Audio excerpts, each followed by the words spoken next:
Hello मेरे प्यारे विद्यार्थियों, कैसे हैं सब लोग? बढ़िया। जैसा कि आपको मालूम ही है, एनडीए की डेट आ चुकी है। 6 सितंबर 2020 को एनडीए फर्स्ट और एनडीए सेकंड दोनों एग्ज़ाम होंगे। तो हिसाब से देखा जाए तो हमारे पास लगभग एक अच्छा खासा समय है। हमें पूरा जुलाई मिलेगा, अगस्त मिल जाएगा, तो 2 महीने हमारे पास हैं। 2 महीने में हमें अपनी तैयारी को रिवाइव करना है दोबारा से, है ना। अगर कुछ गलतियाँ हैं तो उनमें सुधार करना है, और कुछ सीखना है तो उनको नया सीखने की कोशिश करनी है। तो हम लोग 3D पढ़ते हैं। 3D में हम लोग पहले पढ़ेंगे कोऑर्डिनेट ज्योमेट्री इन 3D, जिसमें हम किसी भी लाइन की डायरेक्शन रेशियो, डायरेक्शन कोसाइन के बारे में जानकारी लेंगे। फिर हम प्रोजेक्शन पढ़ेंगे, है ना। उसके बाद फिर हम पढ़ेंगे प्लेन 3D। उसके बाद हम पढ़ेंगे लाइन, और उसके बाद पढ़ेंगे स्फीयर। ये 3 टॉपिक हमको पढ़ने हैं। इन तीनों टॉपिकों को लगातार हम एक के बाद एक पढ़ेंगे। तो आज हम जिस टॉपिक के बारे में बात कर रहे हैं वो है किसी भी लाइन के डायरेक्शन रेशियो और डायरेक्शन कोसाइंस। उसके पहले हम ज़रा कार्टेशियन सिस्टम में किसी भी पॉइंट की लोकेशन समझते हैं कि लोकेशन कार्टेशियन सिस्टम में किस तरह दी जाएगी। तो कार्टेशियन सिस्टम हमने जो पढ़ा है उसमें 2 पॉइंट के साथ कार्टेशियन सिस्टम पढ़े थे। अभी हम 3 पॉइंट के साथ अगर कार्टेशियन सिस्टम पढ़ें तो हमारे पास x axis, y axis and z axis. इसको आप ऐसे समझिए कि आपके कमरे के ये 3 दीवारें अगर आप दें, कि अगर हम अपने किसी एक कमरे में बैठे हुए हैं तो उस कमरे में 6 दीवारें हैं। आप महसूस कीजिएगा, किसी भी एक दीवार के कॉर्नर को अगर आप एज्यूम कर लें कि ये कॉर्नर है, किसी भी एक, आप किसी भी एक कॉर्नर पर चले जाइए, तो ये हमारा ओरिजिन हो गया। इस कॉर्नर से जब आप अपने राइट हैंड पे आगे की तरफ जाएं तो इसे मैंने एक्स एक्सिस एज्यूम कर रखा है। जब आप इस कॉर्नर से ऊपर की तरफ जाएं तो इसे मैंने वाई एक्सिस एज्यूम कर रखा है। और जब आप इस कॉर्नर से आगे की तरफ अपने मुंह की तरफ आगे जाएं तो इसे मैंने जेड एक्सिस एज्यूम कर रखा है। तो इस तरह से मैंने 3 एक्सिस एज्यूम कर रखे हैं। अब आप देखें, मैं इस पर अगर इसका सहारा लेता हूं, जहां पर मेरा हाथ रखा हुआ है, आप देखिए जहां ये मेरा हाथ रखा हुआ है, ये मेरा हाथ अभी बोर्ड के ऊपर रखा हुआ है। इसका मतलब मेरा हाथ कहीं ना कहीं किसी प्लेन में रखा हुआ है। अब अगर मैं इस हाथ को निकाल के बाहर रखूं तो ये मेरा हाथ हवा में है, एयर में है। तो आप इसमें थोड़ा सा ध्यान दें, समझें इस चीज़ को कि मैं इस कमरे की बात कर रहा हूँ, जिस कमरे में वीडियो शूट हो रहा है, या जिस कमरे में आपकी क्लास चल रही है, या जिस कमरे में आप बैठे हैं, उस कमरे को ज़रा गौर से देखें आप। तो आपके कमरे में कुल मिला के 6 प्लेन हैं। एक वो जिस पे आप बैठे होंगे, एक छत और 4 दीवारें। तो इस तरह मिला के आपके पास ये कुल मिला के 6 फेस होंगे। इन 6 फेस को हम प्लेन, समतल कहेंगे। तो एक एक करके इन समतलों पे ज़रा बात करें। जैसे ये वाला जो समतल है ये एक्स और वाई एक्सिस से मिलकर बन रहा है, तो हम इसे कहेंगे एक्स वाई प्लेन। ये हमारा एक्स वाई प्लेन है, एक्स वाई समतल है। ये जो समतल बनेगा हमारा, ये वाला समतल, ये वाला समतल हमारा जो होगा, बना लीजिए आप इसे, ये वाला जो समतल होगा हमारा, ये समतल होगा हमारा वाई जेड। और इसी प्रकार ये नीचे जो समतल बनेगा, ये ऊपर वाला समतल, और इसी प्रकार ये जो नीचे समतल है ये हमारा होगा जेड एक्स समतल।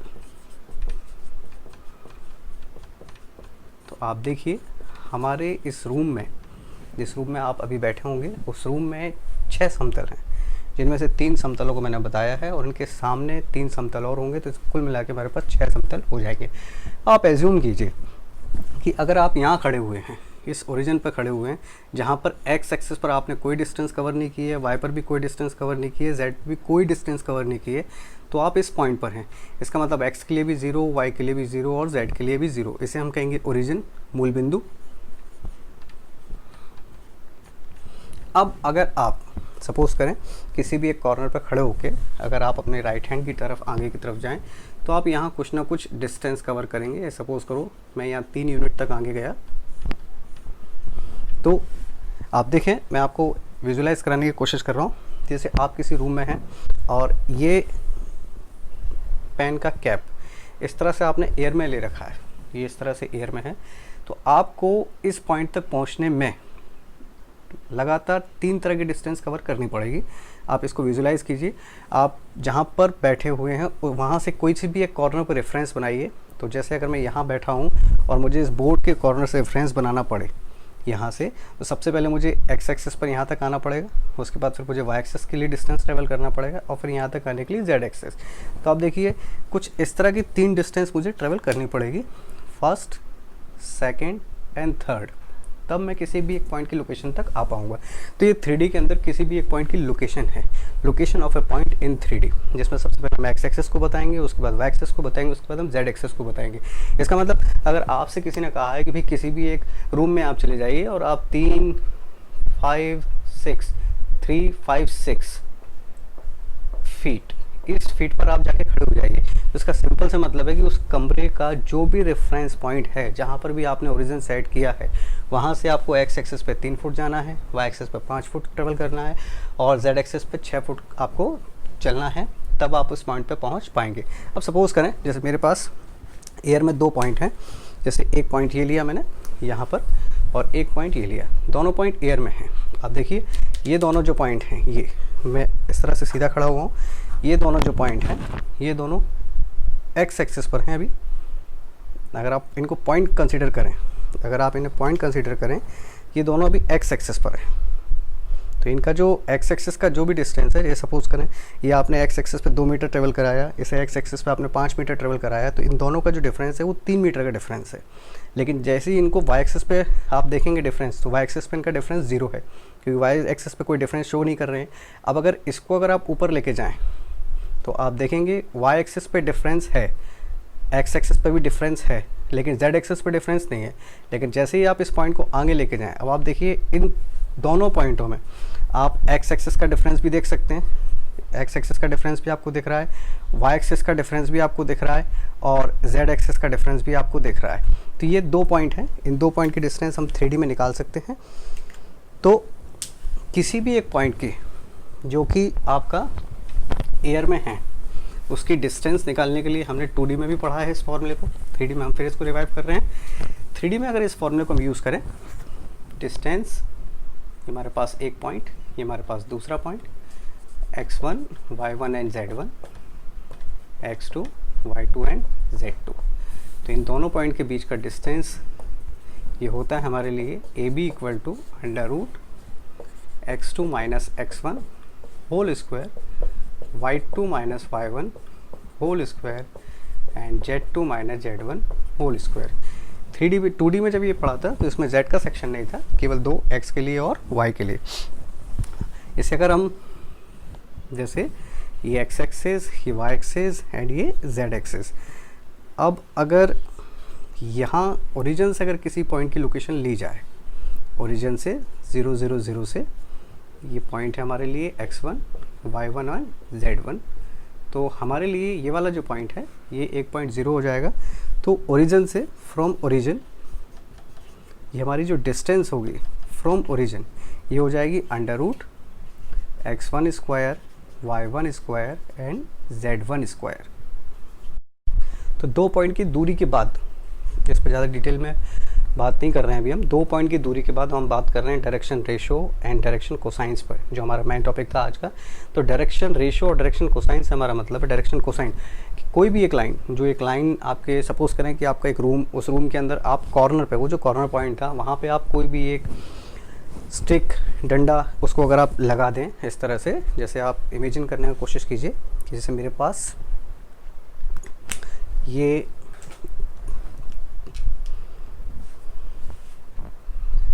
x axis, y axis and ये z एक्सिस, इस तरह से x axis, y axis and z axis, x axis, y axis, z axis, और ये कोई भी एक, ये मैंने एक रॉड लिया या एक डंडा, जो भी आप समझे, इसे मैंने इस तरह से लगा दिया। ये अब ये जो है ये x एक्सिस से, y एक्सिस से एंड z एक्सिस से, तीनों से एंगल क्रिएट कर रहा है। अब देखिए इसको मैंने ऊपर ले लिया, तब भी ये x एक्सिस से एंगल क्रिएट कर रहा है, y एक्सिस से एंगल क्रिएट कर रहा है, z एक्सिस से भी एंगल क्रिएट कर रहा है। तो ये लाइन, जिसको आप अलग अलग डायरेक्शन में कैसे भी रखते रहिए, ये x axis, y axis, z axis से तीनों से एंगल क्रिएट कर रही है। तो ये जो हमारी लाइन है, जो x axis, y axis, z axis से एंगल क्रिएट कर रही है, इसी को हम डायरेक्शन कोसाइंस कहते हैं। Direction cosine and direction ratios, दिक अनुपात, दिक कौज्या एवं दिक अनुपात,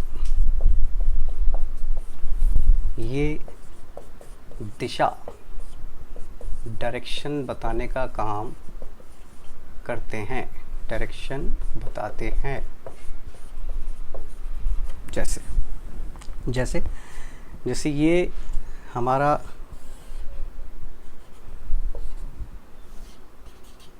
ये कोई पॉइंट P और यहाँ से हमने इस पॉइंट, ध्यान रखिएगा ये पॉइंट P एयर में है, ये पॉइंट P और ये पॉइंट P ओरिजिन से मिला दिया।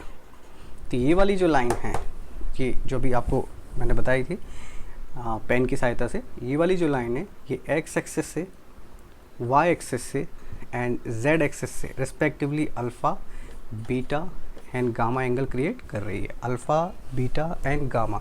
तो किसी भी लाइन का एक्सिस के साथ जो एंगल है उसकी कॉस वैल्यू को हम डायरेक्शन कोसाइंस कहते हैं। इसको अगर हम कंप्लीट करें इस डायग्राम को, तो आप देखेंगे इसको यहाँ से एक परपेंडिकुलर ड्रॉ करें तो यहाँ जाके मिलता है। अब यहाँ जो डिस्टेंस आपने ट्रेवल की है, ये वाली डिस्टेंस पाइथागोरस के थ्योरम से ये इसकी हाइपोटेनियस है, यहाँ एंगल अल्फ़ा है, और ये जो भी रहा हो, जो भी आप डिस्टेंस कवर करें, सपोज़ करो आपने यहाँ डिस्टेंस कवर किया A, यहाँ पे आपने डिस्टेंस कवर किया B वाई एक्सिस पे, एंड जेड एक्सिस पे आपने डिस्टेंस कवर किया C। देन ये वाला जो डिस्टेंस है, अभी अभी हमने पढ़ा था कि ये वाले पॉइंट की डिस्टेंस आप फाइंड आउट कर सकते हैं डिस्टेंस मूल बिंदु से दूरी वाले फार्मूला से। तो मूल बिंदु से दूरी वाले फार्मूला से हमें अभी हमने पढ़ा था x1 square, y1 square and z1 square.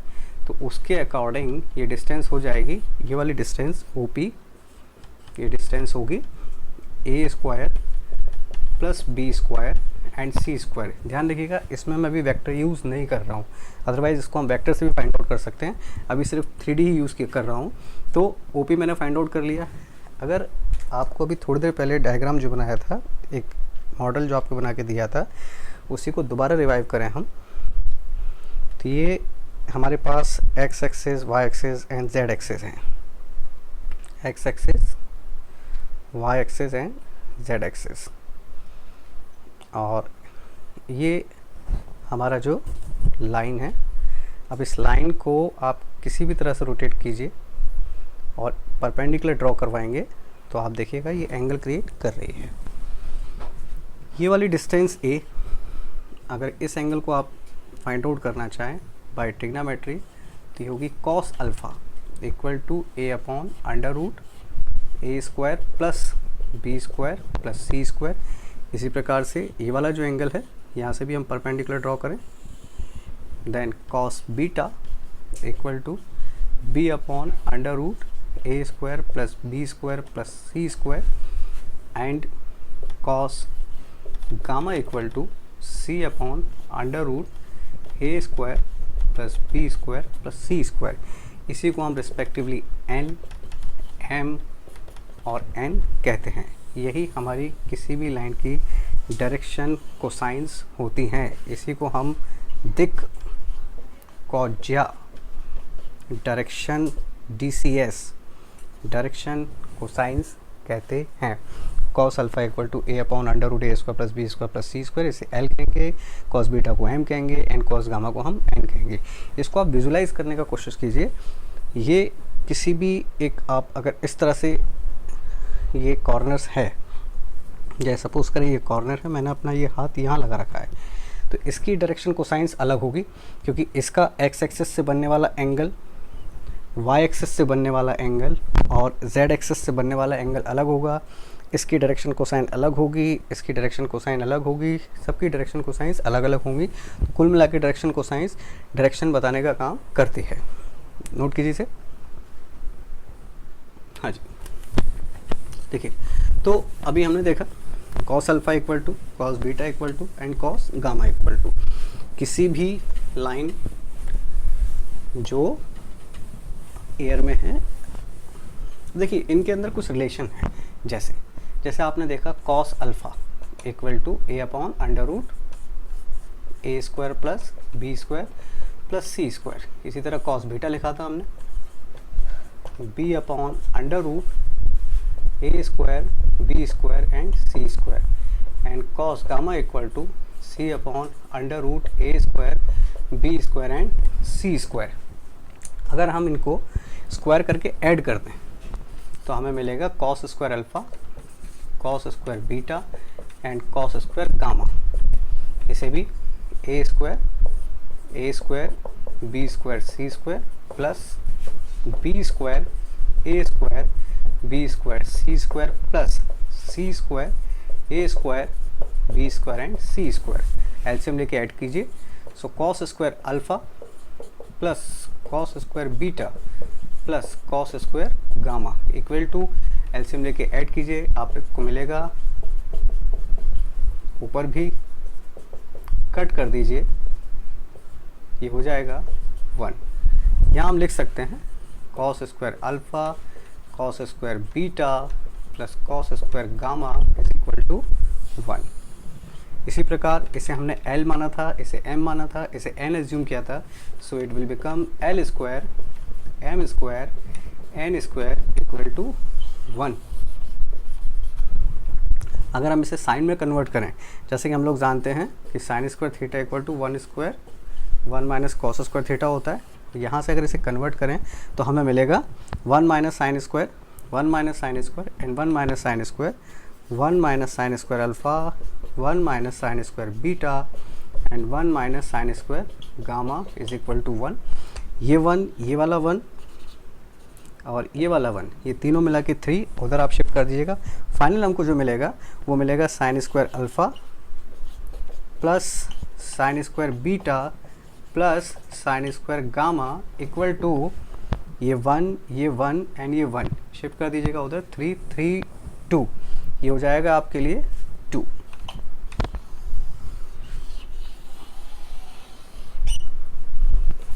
दोनों किसी न किसी एग्ज़ाम में पूछे जा सकते हैं, पूरी संभावना होती है, कोई छोटे से क्वेश्चन बना के पूछा जा सकता है किसी भी फॉर्मेट में, नोट कीजिएगा इसे। ट्रिग्नोमेट्री में हमने एक फॉर्मूला पढ़ा था, cos 2 theta equal to 2 cos square theta minus 1, ये शायद आपको याद हो। इसी को हम अप्लाई करें तो यहाँ से हमें cos स्क्वायर थीटा की वैल्यू मिलेगी, cos square theta equal to 1 plus cos 2 theta upon 2। इसे मैं यहाँ पुट कर रहा हूँ, तो आपको इसे लिख सकते हैं हम cos स्क्वायर अल्फ़ा को 1 plus cos 2 alpha upon 2 plus 1 plus cos 2 beta upon 2 plus and 1 plus cos 2 gamma upon 2 equal to 1। ये 2 सभी शिफ्ट कर दीजिएगा उधर एलसीएम से, एंड ये 1 ये भी शिफ्ट कर दीजिएगा, तो आपको मिलेगा cos 2 alpha cos 2 beta and cos 2 gamma is equal to 2 minus 3 1 and 1 and 2 minus 3 equal to minus 1। ये आपके पास 3 relation, number 1, number 2 and number 3 अक्सर किसी ना किसी एग्ज़ाम में आ जाते हैं, एनडीए में पूछे गए हैं, फ्रीक्वेंटली आ जाते हैं, एनडीए में 1-2 बार पूछे जा चुके हैं। इनसे रिलेटेड क्वेश्चंस भी बन सकते हैं आपको, जो क्वेश्चंस पूछे जा सकते हैं, जैसे कोई भी एक लाइन इक्वली इंक्लाइंडेड है ना, एक छोटा सा क्वेश्चन ले रहे हैं हम लोग इसी पे बेस्ड, आप नोट कीजिए इसे। हाँ जी, अगर कोई भी एक लाइन जो तीनों एक्सिस से इक्वली इंक्लाइंडेड है तो एंगल होगा। एक लाइन है इक्वली इंक्लाइंडेड है, समान झुकी हुई है, कोई भी एक लाइन अगर एक्सिस से इक्वली इंक्लाइंडेड विथ एक्सिस अक्षों से बराबर झुकी है। अक्षों से बराबर झुकने का मतलब कोई भी एक लाइन एक्स एक्सिस से, वाई एक्सिस से, जेड एक्सिस से, तीनों से बराबर झुकी हुई है। इसका मतलब ये है कि ये वाला एंगल अल्फ़ा, ये बीटा और ये गामा क्योंकि बराबर झुकी है तो अल्फ़ा बीटा के बराबर होगा और ये गामा के बराबर होंगे, तीनों बराबर होंगे। इसका मतलब cos square alpha and cos square alpha equal to 1, alpha and alpha, so 3 cos square alpha equal to 1, so cos square alpha equal to 1/3। यहाँ से हमें बड़ी आसानी से मिल जाएगा cos अल्फ़ा इक्वल टू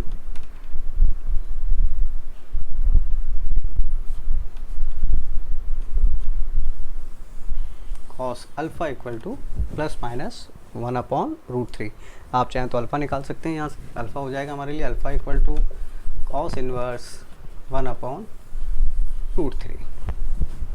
और भी कई तरह के क्वेश्चन बन सकते हैं। आपको क्वेश्चंस जब इसमें क्वेश्चन अपन सॉल्व करेंगे डायरेक्शन रेशियो डायरेक्शन कोसाइंस के, तो हम लोग करेंगे, नोट कीजिए अभी से।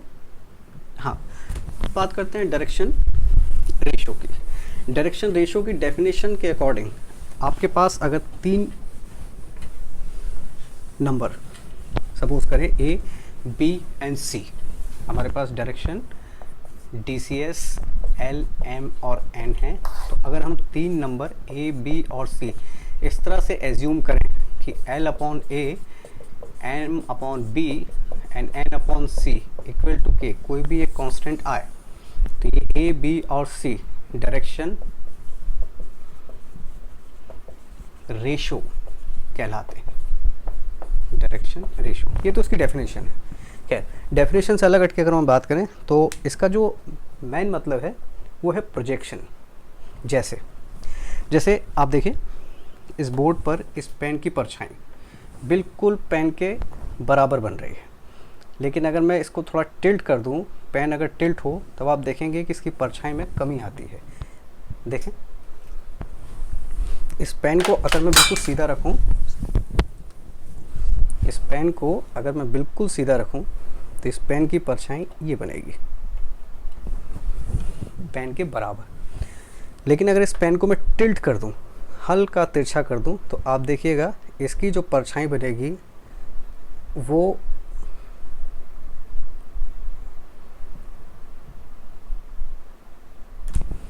ये है। आप देखिएगा ये पहली परछाई है, प्रोजेक्शन है, और ये लगभग दूसरा प्रोजेक्शन है। आप देखिए पहले वाला प्रोजेक्शन ज़्यादा है, दूसरे वाला प्रोजेक्शन कम है। आप इसको ऐसे भी समझें, इसका प्रोजेक्शन लगभग मेरे हाथ की लंबाई के बराबर ही आएगा, लेकिन जैसे ही इसका तिरछापन दिया जाए, इसका प्रोजेक्शन कमी आएगी। तो x axis, y axis and z axis पर, x axis, y axis and z axis पर, जैसे ये हमारी एक्स एक्सिस है, ये वाई एक्सिस है और ये जेड एक्सिस है, और ये कोई लाइन, इसका एक्स एक्सिस पर जो प्रोजेक्शन होगा यही होगा। इसी लाइन का वाई एक्सिस पे जो प्रोजेक्शन होगा वो ये होगा। आप देखिएगा लाइन, ये लाइन है A एंड B, इस पॉइंट के coordinate x2, y2 and z2, इस पॉइंट के coordinate x1, y1 and z1, और इसी प्रकार से इसका प्रोजेक्शन z पे भी होगा। यहाँ कहीं अगर इसको एयर में कंसीडर करें, तो आप देखें मैं अभी इस समय एक्स एक्सिस पर हूँ, एक्स एक्सिस पर y की वैल्यू 0 होती है।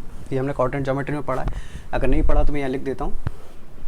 ऑन एक्स एक्सिस पर y और z दोनों 0 होंगे। उसी प्रकार y एक्सिस पर z और x ये दोनों 0 होंगे, और उसी प्रकार z एक्सिस पर x और y ये दोनों 0 होंगे।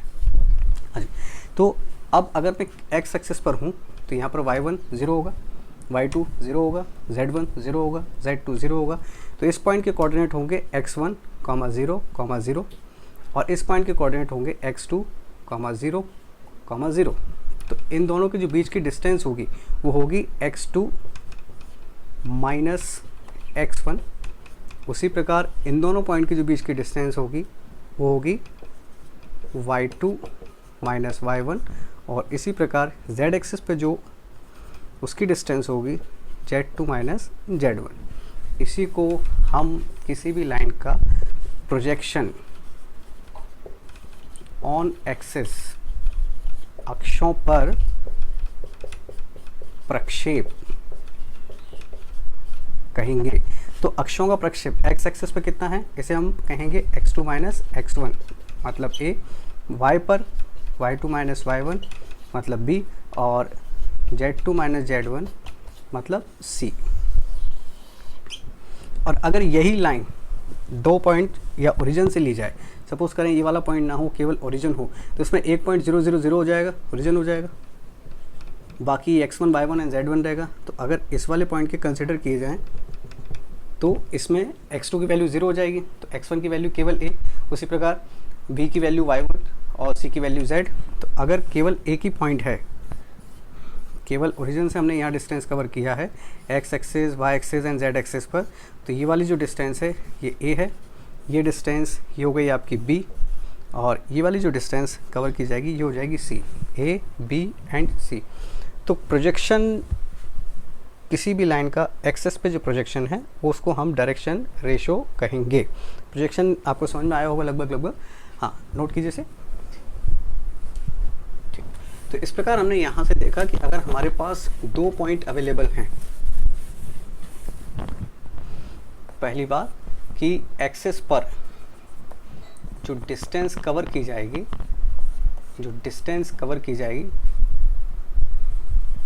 सपोज करें अगर वो x एक्सिस पे a, y एक्सिस पे b और z एक्सिस पे c है, तो यही हमारे डायरेक्शन रेशो होंगे, अनुपात।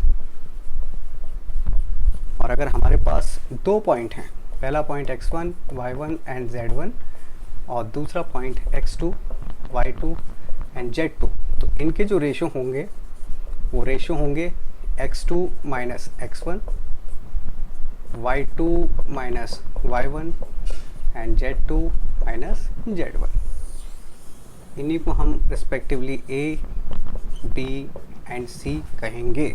और अगर हमें डायरेक्शन रेशो मालूम चल जाए तो हम डायरेक्शन कोसाइन फाइंड आउट कर सकते हैं, क्योंकि डायरेक्शन कोसाइंस के लिए हमने पढ़ा था cos alpha equal to a upon under root a square b square c square and cos beta equal to b upon under root a square plus B square plus C square and cos gamma equal to C upon under root A square B square and C square. ये direction ratio और ये direction cosines. चलिए अब बात करते हैं access पर कि हमारे एक्सेस के लिए रेशो क्या होंगे, एक्स एक्सिस के, वाई एक्सिस के एंड जेड एक्सिस के। तो आपको मालूम है एक्स एक्सिस पर वाई की वैल्यू 0 होती है, जेड की वैल्यू 0 होती है, वाई एक्सिस पर x और z दोनों 0 होते हैं एंड z एक्सिस पर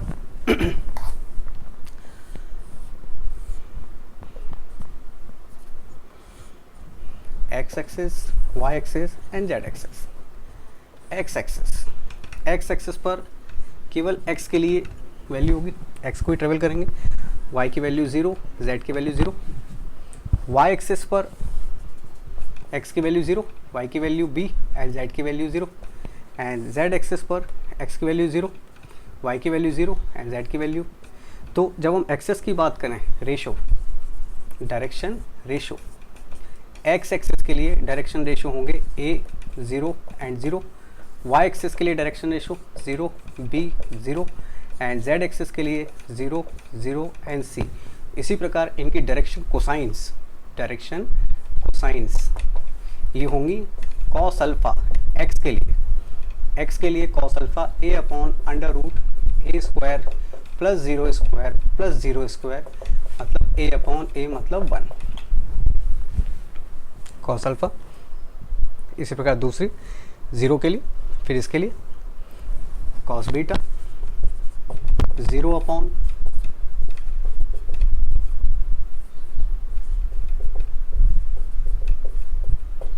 zero and cos gamma 0 upon 0 square 0 square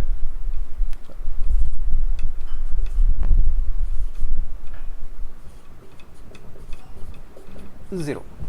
तो x एक्सिस की जो कोसाइन आई है डायरेक्शन को, हाँ, तो x एक्सिस के लिए कोसाइन हो जाएगा 1 0 0 एंड y एक्सिस के लिए 0 1 0 एंड z एक्सिस के लिए 0 0 एंड 1। ये कोसाइंस हैं, डायरेक्शन कोसाइंस। ये x एक्सिस के लिए, ये y एक्सिस के लिए, ये z एक्सिस के लिए। तो अभी तक अपन ने डायरेक्शन रेशियो और डायरेक्शन कोसाइंस के बारे में बेसिक जानकारी जुटाई है, ये काफ़ी काम आएंगे एक्स एक्सिस के लिए, वाई एक्सिस के लिए, जेड एक्सिस के लिए मैंने आपको बताया, डायरेक्शन रेशो मैंने आपको बताया, direction ratio ABC। Direction ratio का सीधा सा मतलब है कि आप किसी भी एक्सिस पर, एक्स एक्सिस पर, वाई एक्सिस, जेड एक्सिस पे जो डिस्टेंस ट्रेवल करते हैं उनको आप डायरेक्शन रेशो लेते हैं। और अगर ये दो पॉइंटों के बीच की बात है then x2 minus x1, y2 minus y1, z2 minus z1, जैसे कि मैंने आपको लिखा है। तो डायरेक्शन रेशो अगर हमें मालूम है तो डायरेक्शन कोसाइन हमने निकाल सकते हैं, डायरेक्शन कोसाइंस हमने निकाले थे।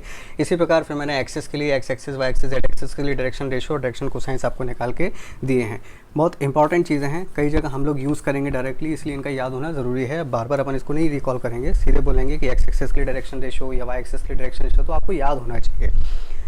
नेक्स्ट लेक्चर में मैं दो लाइनों के बीच में एंगल और इसके प्रोजेक्शन के बारे में बात करेंगे, किसी भी लाइन का किसी दूसरी लाइन पर प्रोजेक्शन क्या होगा।